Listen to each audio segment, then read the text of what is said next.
히브리서 12장 1절부터 2절 말씀입니다. 이러므로 우리에게 구름같이 둘러싼 허다한 증인들이 있으니 모든 무거운 것과 얽매이기 쉬운 죄를 벗어버리고 인내로써 우리 앞에 당한 경주를 경주하며 믿음의 주요 또 온전케 하시는 이 예수를 바라보자. 저는 그 앞에 있는 즐거움을 위하여 십자가를 참으사 부끄러움을 개의치 아니하시더니 하나님 보좌 우편에 앉으셨느니라. 아멘. 네, 오늘은 히브리서 12장 1절부터 2절 말씀을 중심으로 순종으로 나아가라라는 제목으로 그리스도의 좋은 군사 41번째 시간이 되겠습니다. 오늘 이 히브리서 12장 1절 말씀에 보면은 우리에게 구름같이 둘러싼 허다한 증인들이 있다라고 말씀을 하고 있는데, 믿음의 선진들이죠. 우리보다 앞서 믿음을 가지고 이 땅에서 영혼의 때를 위해서 또 복음 전도를 위해서 살다가 그리고 천국에 간 사람들이 있다는 거예요. 그래서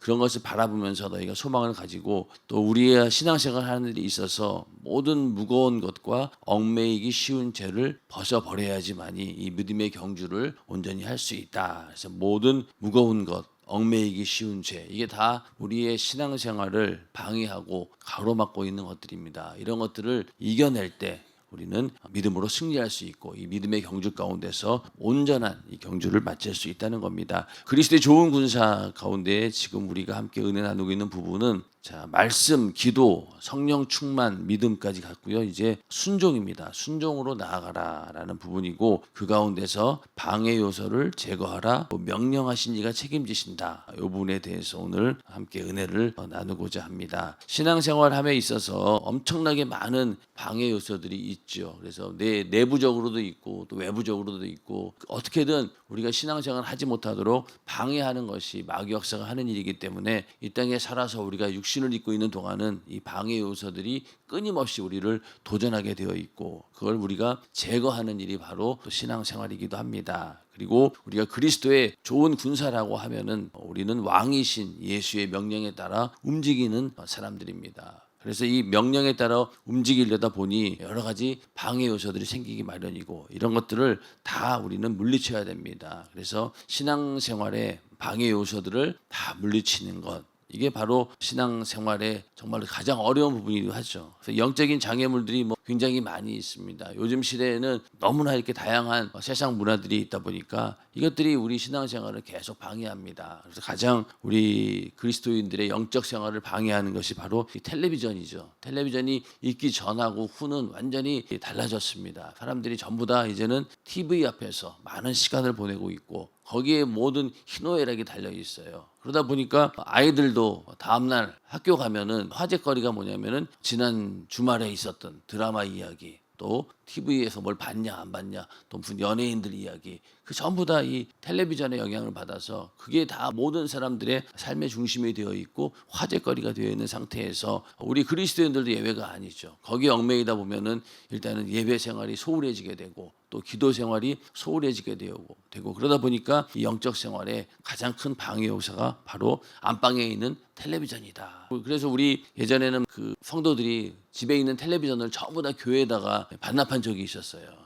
큰 이만한 대형 TV를 전부 다 교회에 가져와가지고 나는 이제 TV 보지 않겠습니다. 그러고 반납한 그런 일들이 있었는데, 근데 그 정도로 우리의 신앙생활을 방해하는 요소가 바로 안방에 있는 텔레비전이다. 그걸 우리가 잘 인식을 하고 신앙생활에 방해 요소들이 있다라고 하면은 우리는 그것을 과감하게 물리치고 다 제거를 해야 됩니다. 그게 전부 다 우리를 미혹하는 것들이니까. 성경에 보면은 아브라함이 독자 이삭을 바칠 때 이야기가 나옵니다. 보면은 모든 방해 요소, 자기 아들을 하나님께 번제로 드려야 되는 상황이니까 이게 정말로 아브라함 자신도 참 이게 순종하기가 어려운 일이죠. 여러분들 자식 잡아가지고 하나님께 드리라고 하면은 드릴 수 있겠습니까? 못 드릴 거예요. 아무리 믿음이 좋고 하나님과의 관계 속에서 경험이 있다 할지라도 참 힘든 일이에요. 그런데 이제 아브라함은 일단은 이 말씀에 순종하려고 하다 보니까 방해 요소가 있었다는 거예요. 첫 번째 그 방해 요소는 그 같이 가는 종들이었죠.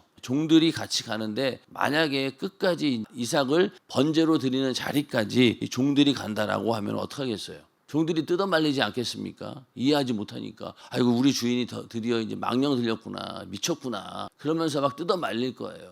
그러니까 이 아브라함이 그 사환에게 이르되 너희는 나귀와 함께 여기서 기다리라. 내가 아이와 함께 저기 가서 경배하고 너에게 돌아오리라. 그러니까 그 산중턱에다가 이 종들을 머물게 합니다. 그래야지 이제 방해를 안 하니까. 또 한 가지는 이 아내인 사라에게도 말하지 않았어요.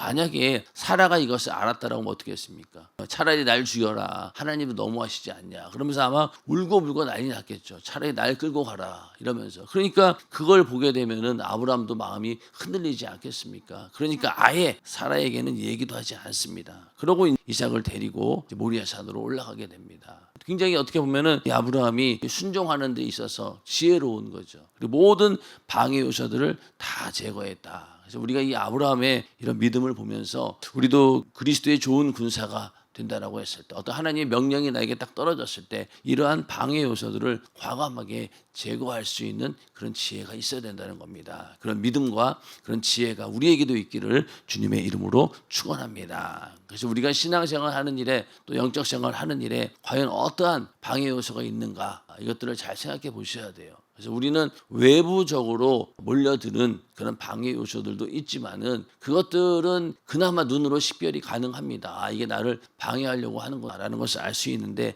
내 안에 있는 것들은 참 발견하기가 쉽지 않죠. 그러니까 어떻게 보면은 신앙생활을 가장 방해하는 요소 중에 가장 큰 놈이 누구냐? 자기 자신이에요. 자기 자신이 하나님의 일을 방해하는 가장 큰 적입니다. 그런데 우리는 자기에 대해서는 후하게 점수를 주죠. 그래 나는 이 정도면 잘하고 있는 거 아닌가? 이런 식으로. 그러나 항상 모든 원인은 바로 나에게 있습니다. 내부에 적이 있다고 하듯이 바로 나 자신이 가장 큰 방해 요소라는 겁니다. 먼저는 내 안에 있는 내가 하나님의 일을 방해하고 있지 않나. 하나님의 명령을 순종하는데 내가 방해하고 있지는 않나. 나 자신을 먼저 돌아보아야 된다는 겁니다. 그런데 우리는 나를 돌아보지 않고 자꾸만 환경 탓을 하게 되는 거죠. 이런 이유 때문에, 저런 환경 때문에, 누구 때문에 나는 이럴 수밖에 없다라고 자기를 변명하게 된다는 겁니다. 우리는 그러지 않고 방해 요소가 바로 내 안에 있음을 알고 분별해서 이겨내시기를 주님의 이름으로 축원합니다. 그래서 그리스도의 좋은 군사라고 하면은요, 하나님 명령하시는 이 일에 대해서 생각하거나 계산할 겨를 없이 그냥 움직이는 사람이 바로 그리스도의 좋은 군사입니다. 자, 군인들을 보면 어떻습니까? 명령에 무조건 복종하죠. 앞으로 가 그러면은 앞으로 막 가다가 중간에 장애물이 있습니다. 그러면은 거기서 멈추질 않아요. 앞에 또랑이 있고 만약에 뭐 강이 있고 바다가 있다 할지라도 앞으로 가 그러면은 그냥 앞으로 갑니다. 죽는 신용까지 하니까 계속 가다가 이제 멈춰. 그럴 때까지 계속 앞으로 전진을 한다는 거죠. 그런 것처럼 우리도 하나님의 명령을 받았다라고 하면은 그런 믿음을 가지고 나가야 된다는 거예요. 하나님 명령대로 앞으로 나가는데 방해물이 있네 하면서 멈춰버린다라고 하면은 그 말씀이 역사하지 않는다는 거예요.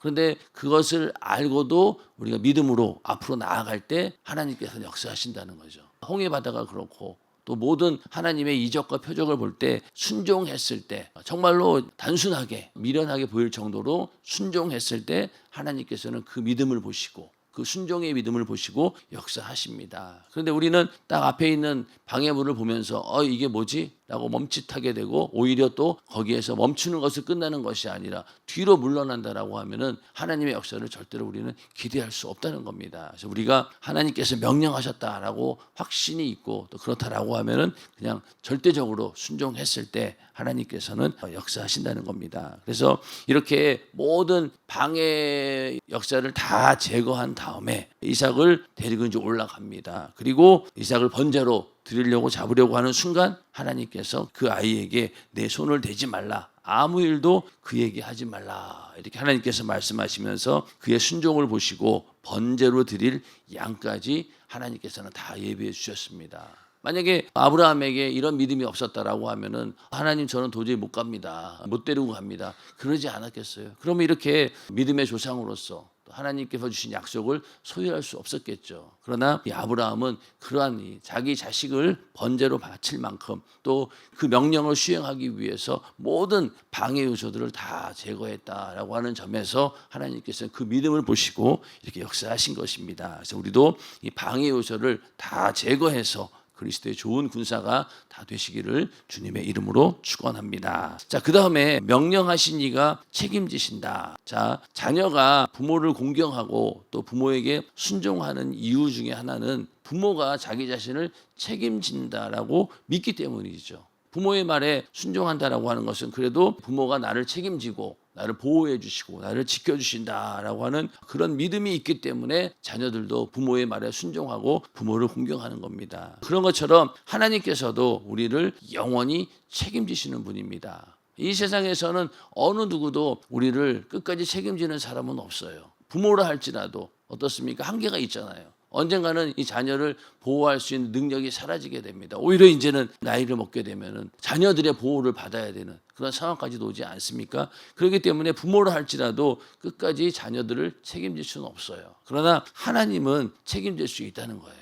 그래서 너희는 내 이름으로 무엇이든 구하라. 그러면 내가 시행하리라. 이렇게 말씀하신 것도 내가 책임지겠다. 네가 구하고 간구하면은 내가 반드시 너를 책임지시겠다라고 하셨기 때문에 우리는 그 약속의 말씀을 믿고 기도할 수 있는 것이죠. 그리고 하나님은 영원히 변하지 않는 분이시고 또 영원히 살아계신 분이기 때문에 그 약속의 말씀도 영원히 유효하다는 거예요. 그래서 하나님만이 나를 영원히 책임지시는 분이다라는 믿음을 갖고 있을 때 그 명령에 절대적으로 순종할 수 있는 것이죠. 만약에 그런 믿음이 없다라고 하면은 아무리 명령해도 그게 순종할 수가 없는 거예요. 그러니까 우리가 하나님 말씀에 순종하지 않는다라고 하는 것은 그만큼 하나님이 나를 책임지시는 분이다라고 믿지 않기 때문에 그런 것이죠. 믿지 않기 때문에. 하나님께서 명령하는 부분에 대해서 우리는 절대적인 그런 순종을 위해서는 그분이 나를 책임지신다라고 그런 믿음이 있어야 된다는 거예요.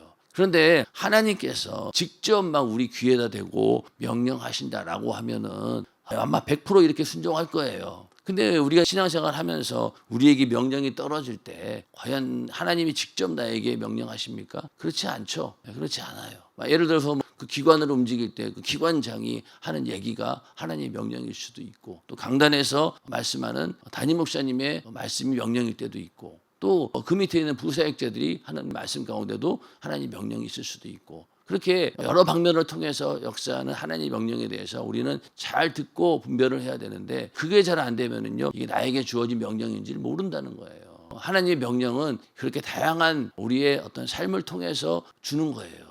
근데 우리는 그거를 자꾸만 잊어버리고 하나님께서 직접 나에게 음성을 들려줘야지만이 나는 그 명령이 움직이겠다. 이러면 골치 아프죠 또. 그리고 나는 담임 목사님의 그 말씀에만 내가 순종하겠다. 그러면 또 그 기관에 가서 적응을 하지 못합니다. 그런 것처럼 우리는 하나님의 명령을 들을 때 어린 아이가 하는 말이라 할지라도 그것이 하나님 말씀이고 명령이다 싶으면 받아들여야 된다는 거예요. 근데 우리는 그런 게 없죠. 자존심 때문에 또 내가 가지고 있는 선입관 때문에 못 받아들여요. 못 받아들입니다. 근데 우리는 그렇게라도 받아들일 수 있는 믿음이 있어야 되고 또 우리가 기도할 때 성령의 감동을 받았다라고 하면은 상황이나 환경에 관계없이 그냥 순종해야 됩니다. 왜? 명령하신 그분이 반드시 책임진다라고 하는 그런 믿음을 가지고 우리는 기도하고 감동받았다라고 하면은 반드시 거기에 순종해야 된다. 그렇게 하나님께서는 책임지신다는 거죠. 자, 예수를 낳으라고 하는 그 명령에 대해서 마리아는 그냥 순종합니다.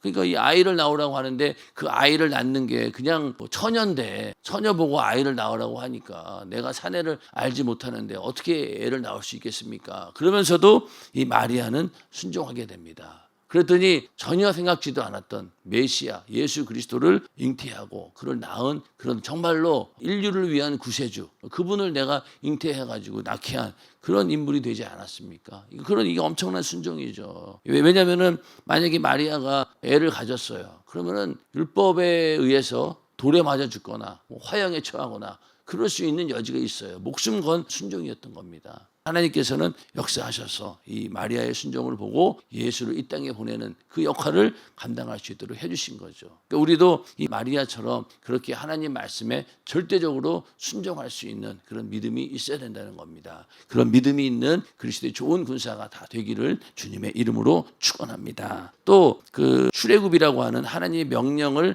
받은 모세도 마찬가지죠. 처음에 이 모세는 이 명령을 받았을 때 어떻습니까? 이제는 나이가 들어가지고 굉장히 이제 거의 80세 이상 다 되었으니까 너무 늙은 거예요. 그가 40년 전에 광야에 오기 전에 한참 그 혈기방장할 때 애굽 사람을 막 때려가지고 죽일 만큼 얼마나 이 힘이 세고 강했습니까? 그리고 또 의욕도 있었죠. 내가 이 히브리 민족들을 구원해야 된다라고 하는 그런 사명감도 있었어요. 근데 그때 하나님은 쓰지 않았어요. 그렇죠? 그러니까 광야에 도망가가지고 거의 한 40년의 세월 정도를 보내면서 완전히 자기 자신을 다 낮추고 나는 도저히 할 수 없는 존재다라고 하는 것을 자기 자신이 깨달을 때까지 하나님은 연단을 하신 거예요. 우리가 주의 일을 할 때도 의욕만 가지고 되는 게 아닙니다. 의욕이 앞설 때가 있지요. 내가 하면 다 잘할 것 같고 또 이 열정 가지면 뭐든지 할 것 같아요. 그러나 하나님께서는 그럴 때도 물론 사용하시는 경우도 있지만 대부분 보면은 자기 자신이 완전히 무력해지고 나는 도저히 할 수 없다라고 딱 거의 한계에 도달했을 때, 나를 내려놓을 때 그때 하나님께서 비로소 쓰신다는 거예요. 그러니까 모세도 그런 사람이었어요. 광야에서 그 세월을 보냈다라고 하는 것이 얼마나 자기 자신을 내려놓는 그런 시간이었겠냐는 거예요. 그래도 그 바로의 왕궁에서 자는 왕자인데 광야에 가서 양이나 치고 있으면서 하루하루를 보냈는데 그 세월이 하루 이틀도 아니고 그 오랜 세월 동안 광야에서 있는 동안 얼마나 자기 자신을 내려놓았겠냐고요. 나는 안 되는구나. 그러다가 떨기나무에서 하나님께서 부르십니다. 근데 하나님이 부르셨음에도 불구하고 자기 자신이 얼마나 연약한 존재인지 알았기 때문에 나는 못합니다. 나는 못합니다. 이렇게 계속 하나님 앞에 그런 모습을 보였던 것은 불순종의 모습이 아니라 자기 자신을 너무나 잘 알기 때문에, 그러니까 그런 모세를 하나님께서는 들어 쓰신 겁니다. 만약에 예전처럼 그렇게 자기가 뭔가 할 수 있다라고 했을 때 부름 받았으면은요, 자기 의가 드러났겠죠. 그래도 내가 이 바로의 왕자였으니까 이 정도의 능력은 내가 있는 거 아닌가? 그러면 자기 의를 드러냈을 거예요. 그런데 그런 게 없다 보니 모든 것이 다 하나님이 하신 일이죠. 그래서 모세를 이스라엘의 출애굽의 지도자로 사용하게 된 것입니다. 그러니까 그렇게 순종하니까 어떻습니까? 하나님께서 그의 배경이 되어주셨다는 거예요. 만약 자기가 가지고 있던 지식이나 배경 이런 거를 가지고 이스라엘을 구원하려고 했다라면 못했겠죠. 그런데 이제 모세는 그런 게 하나도 없는 거예요. 내세울 만한 게 아무것도 없어요. 그러다 보니까 하나님께서 그 믿음을 보시고 순종하겠다라고 딱 결단을 내리고 나가는 순간 하나님께서 그의 배경이 되어주셨습니다. 10가지 재앙이 모세가 한 일이 뭐가 있어요? 순종한 것밖에 없어요. 근데 하나님께서 10가지 재앙이라고 하는 그런 배경이 되어주면서 그 바로의 마음을 흔들어 놓고 또 결국은 다 포기하게 만들었기 때문에 이스라엘 백성들을 내보낼 수 있지 않았습니까? 그런 것처럼 우리는 순종할 때 하나님께서 우리의 배경이 되어주십니다. 인정하시면 아멘 하시기 바랍니다. 우리가 순종한다라고 하는 것은 하나님이 나의 배경이 되고 하나님의 능력을 내가 끌어서 사용할 수 있는 그 힘이 어디에 있느냐? 바로 순종에 있다는 거예요. 순종이 있다. 그래서 우리가 하나님 명령에 순종할 때 하나님은 우리의 전폭적인 지지자요, 또 완전한 배경이 되어주십니다. 아멘. 하나님 명령에 순종할 때 이런 엄청난 배경이 우리에게 있다는 거예요. 근데 이 순종이라는 말이 어떻게 보면 굉장히 수동적이고 연약해 보이는 말이지만은, 그러나 하나님과의 관계 속에서 순종은 바로 하나님의 엄청난 능력과 배경을 내가 사용할 수 있고 그 순간 하나님께서 나를 전폭적으로 지지하는 자가 된다는 겁니다. 그러니까 이게 얼마나 대단합니까? 순종하는 것이 정말로 능력입니다. 그래서 우리가 이 하나님 명령에 순종할 때 이 영적인 전투에서도 승리할 수 있는 것이죠. 왜냐하면은 이 하나님은 전쟁에 능한 여호와다. 전쟁에 능한 여호와, 이 전쟁의 승패를 좌우하고 이 전쟁을 주관하시는 분이 바로 하나님이시라는 거예요. 그러니까 우리는 이 싸움에서 그 명령에 순종만 한다라고 하면은 이 전쟁에서 이길 수 있다는 겁니다. 그래서 우리가 그리스도의 좋은 군사가 되기 위해서는 이 영적 유익을 위해서 모든 것을 열어놓은 자가 되어야 된다. 하나님께서 역사하실 여지를 다 남겨놓고 열어놓아야 된다는 거예요. 내 어떤 생각이라든가 나의 수단과 방법 이런 것들이 걸림돌이 되어서는 안 되고 활짝 열려져 있어야 된다는 거예요. 하나님 명령하시면 그대로 내가 수행하겠다라고 하는 그렇게 믿음의 문이 활짝 열려 있어야지만이 하나님께서도 마음껏 역사하시는 것이죠. 근데 그거를 다 닫아놓고 있으면은 하나님께서도 일하실 수 없다는 겁니다. 그래서 우리는 이렇게 하나님 앞에 모든 것을 다 열어놓는 그런 자가 진정한 군사가 될 수 있는 것이죠. 그래서 이렇게 모든 것을 하나님을 향해서 활짝 열어놓고 하나님께서 마음껏 역사하실 수 있도록 나를 내려놓는 우리 모두가 되기를 주님의 이름으로 축원합니다. 먼저 우리의 신앙생활이라고 하는 것은요, 내 생각대로 하는 게 아닙니다. 성경에 기록되어 있는 하나님의 생각, 뜻, 하나님 말씀대로 하는 게 우리의 신앙생활이죠. 근데 우리는 자꾸만 내 기준을 가지고 신앙생활을 하려고 합니다. 그러다 보니까 교회에 와서도 이거는 내 생각과 맞지 않고 내가 지금까지 해왔던 그런 믿음의 스타일하고는 달라 이러면서 자기 스스로가 자꾸만 판단을 하게 되고, 그러다 보니까 이 교회는 나랑 맞지 않는 것 같아 라고 하면서 자기 기준을 가지고 적용을 시킵니다. 근데 우리는 내 생각이나 내 기준으로 신앙생활 하는 게 아니고 하나님 말씀대로 하는 거예요. 이 교회에 다니는 것이 옳으냐 마느냐, 이거는 내 어떤 감정이라든가 내 생각이 중요한 게 아니라 하나님 말씀의 기준으로 봤을 때 이 교회가 어떤 교회냐, 이거를 우리가 판단해야 된다는 거예요. 그렇지 않습니까? 그래서 교회를 선정하고 내가 이 교회에 다닐 것인가 말 것인가 라고 했을 때, 만약에 내 생각과 내 감정에 휘둘린다라고 하면은요, 나에게 듣기 좋은 얘기해 주는 그런 교회, 또 내가 가서 편안하게 있을 수 있는 그런 교회를 선택하게 되겠죠. 그러나 여러분들 교회 생활 해보면 어떻습니까? 평안한 일만 있나요? 오히려 반대죠. 교회에 와서 생활하다 보면은 사람들과 부딪히게 되고, 그러다 보면은 하기 싫은 일도 해야 되고, 그러니 육신으로는 부담스럽고 하기 싫죠. 그러나 그것이 맞다는 거예요. 왜? 하나님 말씀의 기준으로 봤을 때. 그렇기 때문에 하나님 말씀과 뜻에 그 순종하는 것이 곧 승리입니다. 이게 이기는 거예요. 순종이 이기는 겁니다. 그래서 전부 다 순종해서 다 이기기를 주님의 이름으로 축원합니다. 그래서 이 나아만이라고 하는 아람 군대 장관이죠. 아람 왕의 밑에 있던 나아만이라고 하는 장군인데, 성경에 보면은 그 주인 앞에서 크고 존귀한 자다. 아람 왕에게는 소중한 그런 사람이었다는 거예요. 그냥 왜 그런가 봤더니만은 여호와께서 전에 저로 아람을 구원하게 하셨습니다. 이 나아만 장군이 굉장한 그 공적이 있는 거예요. 그 나라 전체를 구원할 정도로 그런 공적이 있기 때문에 그런 큰 용사였다는 거예요. 그런데 그 문둥병에 걸려 있다는 거죠. 그 집안에 나아만 부인을 수종 들고 있는 이스라엘에서 데려온 그 계집아이가 하나 있었던 거예요. 종이 하나 있었어요. 근데 그 여자아이가 그 왕에게 이제 얘기를 한 거예요. 이스라엘은 엘리사라고 하는 선지자가 있는데 거기에 가면은 병 고칠 수 있다. 이 아주 작은 그 종의 말을 들은 거예요. 얼마나 절박했으면은. 그래서 아람 왕이 찾아가가지고 내가 이스라엘에 이런 일이 있으니까 가봐야 되겠다라고 했더니 이제 아람 왕이 서신을 이제 이스라엘 왕에게 보내죠.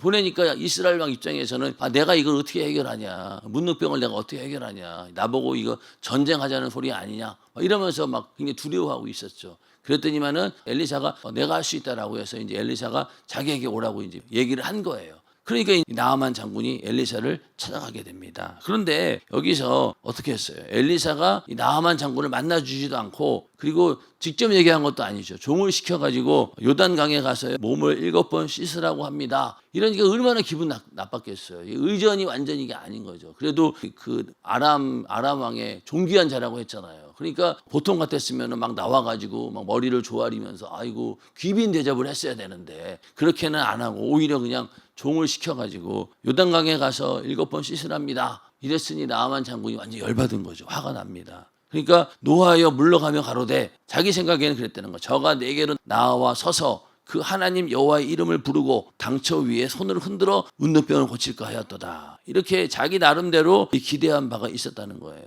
여기에 대해서 막 열받은 거예요. 이 정도는 해야 되는 거 아닌가. 그래서 왜 안수기도 할 때도 그렇습니다. 어떤 분들은 막 머리에다가 세게 눌러달래, 자꾸만 눌러달라고 엄청 세게 눌러줘야 돼요. 그리고 막 몇 번씩 해야 되고 소리도 엄청 크게 질러주고 뭔가 액션이 커야지만이 나에게 뭔가 이게 하나님의 능력이 임하는 것처럼. 그래서 어떤 분들은 막 손을 붙잡고 막 머리에다가 막 누르라고 막 그러시는 분들도 계시더라고요. 절박하니까 그러겠죠. 그런데 이 나아만 장군도 자기 나름대로의 그 있었던 거예요. 선입관이. 우리도 마찬가지 안수기도 할 때도 그냥 손만 얹으면 된다라고 믿을 수도 있는데 꽉꽉 눌려가지고 그래야지 병이 나을 것 같습니다. 이런 믿음이 있다는 거예요. 이 나아만도 그렇지 않았겠냐고요. 그런데 이제 나와가지고 요단강 가서 7번 씻으랍니다. 이러니까 이게 도저히 이게 이해가 안 된 거죠. 그래서 돌아가려고 했던 거예요. 그랬더니만 이제 종들이 나와가지고 얘기한 거죠. 만약에 선지자가 당신을 명하여 큰 일을 행하라 하였다면 행치 아니하였으리까. 하물며 당신에게 이르기를 씻어 깨끗하게 하라 함이니까. 만약에 엘리사가 더 큰 요구를 했다라고 하면 하지 않았겠냐고. 근데 지금 너무 쉬운 것을 요구하니까 그것 때문에 화난 거 아니냐. 그러니까 정신을 차리시고 병 낫기 위해서는 일단은 무조건 순종해라. 이렇게 이제 종들이 얘기한 거예요. 그러니까 나아만 이 장군도 참 절박하니까 그랬겠죠. 문둥병에 걸렸으니 죽을 병이고 이제는 완전히 저주를 받은 거잖아요. 그러니까 이것 때문에 정말로 절박했든지 그 말에 순종을 해서 나아만이 이에 내려가서 하나님의 사람의 말씀대로 요단강에 7번 몸을 잠그니 그 살이 여전하여 어린 아이의 살 같아서 깨끗하게 되었더라. 그러니까 이 고침을 받은 거예요. 그러니까 이 나아만 장군도 처음에는 순종하기를 거부했지만 마음을 돌이켜서 자신의 뜻과 고집을 버리고 순종하고 낮아졌을 때 이 문둥병에서 낫는 고침받는 그런 승리의 역사가 있었던 겁니다. 그러니까 순종이 굉장히 중요한 거죠. 처음에 그 어린 그 계집아이의 그 말 한마디를 듣고 정말로 내가 나을 수 있다라고 하는 그런 믿음, 거기도 순종을 했었고 또 나중에 가서 화가 나긴 했지만은 그러나 체면 이런 거 다 내려놓고 자기 생각 다 내려놓고 종들이 하는 이야기를 듣고 순종했더니만은 이런 역사가 일어났다는 겁니다. 그러니까 우리도 이 나아만 장군을 보면서 이렇게 하나님 명령에 아주 순진할 정도로 귀를 기울이고 순종할 때 하나님의 역사가 일어난다는 겁니다. 그래서 우리가 그러한 절대적인 순종, 이런 믿음이 또 우리에게 있기를 주님의 이름으로 축원합니다. 또 우리가 하나님 명령에 평생 순종했던 아브라함. 아브라함이 처음에 하나님께서 본토 친척 아베 집을 떠나 내가 내게 지시할 땅으로 가라라고 했을 때 그가 지금 거처하고 있는 이 갈대아 우르는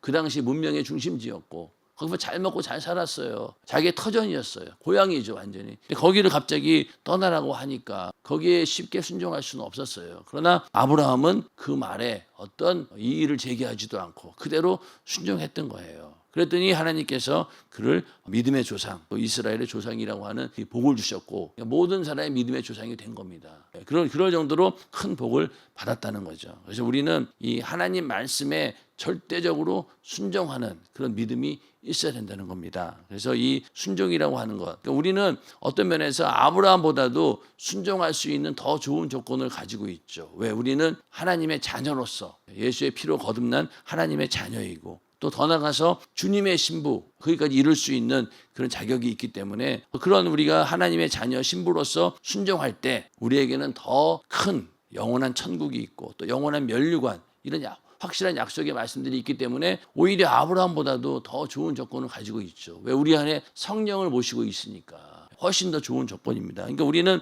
무조건 순종할 수 있다는 거예요. 그래서 우리가 하나님 말씀을 듣고 그대로 순종할 수 있도록 마음을 활짝 열어놓아야 된다. 하나님께 열어놓고 살아야 된다는 거예요. 그리고 하나님의 명령은 내가 죽기까지 순종한다. 이것을 원칙으로 삼아야 됩니다. 그래야지만이 하나님께서 역사하시고, 그래서 이 순종이라고 하는 것은 나를 그리스도의 좋은 군사로 만들어 승리하게 하는 지름길이다. 이렇게 우리가 믿음을 가지고 순종하는 우리 모두가 되기를 주님의 이름으로 축원합니다. 그래서 명령에 순종할 때 우리는 그리스도의 좋은 군사가 될 수 있다. 이 믿음 가지고 오늘도 우리를 방해하는 모든 요소들을 다 이겨낼 때, 하나님의 명령에 순종할 때 그것들을 다 능히 이겨낼 수 있는 능력을 줄 줄로 믿습니다. 오늘 하루도 하나님께서 주시는 능력으로 승리하는 우리 모두가 되기를 주님의 이름으로 축원합니다.